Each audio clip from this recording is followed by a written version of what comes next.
Morning sa lahat ng mga espiro dyan. Ito lang muna ang huli natin kagabi. Mayroon tayong parrot fish na black. Yan. Saka mayroon ding blue. At mayroon ding mga tinatawag natin na lapo. Yan. Ito lapo. Saka hinok. Tawag natin na yan. Ito lang muna ang huli natin kagabi kasi maalon. Saka mayroon din pusit, maliliit saka maliit na tabangko. Yan guys, saka katambak. Yan. Napansin nyo itong dalawa guys, yung parrot fish. Sinasabi nila na bawal na ito kunin. Kasi guys, kami mga espiro, pahirapan talaga manghuli ng isda sa ngayon.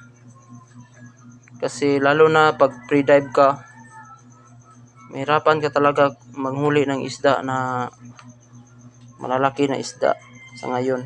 Kasi ang dami ng mga namamana.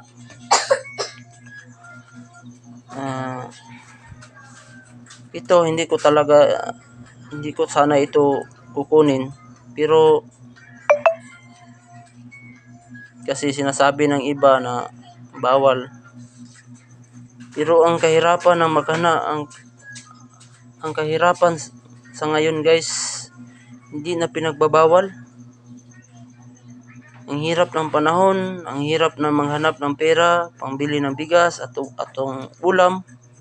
Kaya nagtiyaga na lang kami, galing kami sa trabaho, nagtiyaga na lang kami pumunta sa dagat at nag-pre-dive para makahuli ng isda para bawas sa gastusin.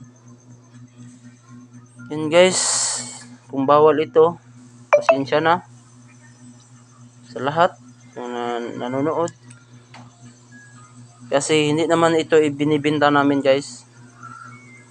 Yung mga huli ko lahat, yung pinopost ko dati, hindi ko binibenta yun. Ulam lang talaga.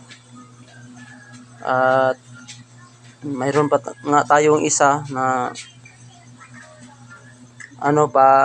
pauwi na ako. Pauwi na ako guys. Mayroon tayong na huli na isang cuttlefish. Tinatawag yata yun na cuttlefish sa English. Pero sa amin dito guys, tinatawag namin yan na buko-buko, kulubutan, bagulan. Pakita ko sa inyo guys.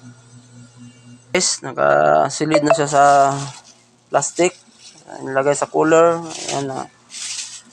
Medyo natunaw na yung ice na nilagay natin. Ayan guys.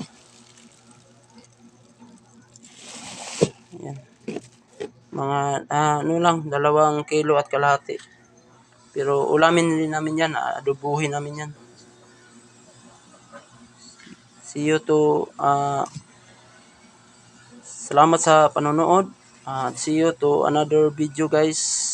At salamat sa mga subscriber sa akin na hanggang ngayon nandyan pa rin sila. Sana guys, yung hindi naka-follow at naka-subscribe sa aking channel, patulong naman guys. Mag-subscribe na kayo para update tayo sa mga bago nating mga video na iba-ibang mga video. At maraming salamat guys, idol. Ang totoong idol, kayo ang subscribe. At maraming salamat.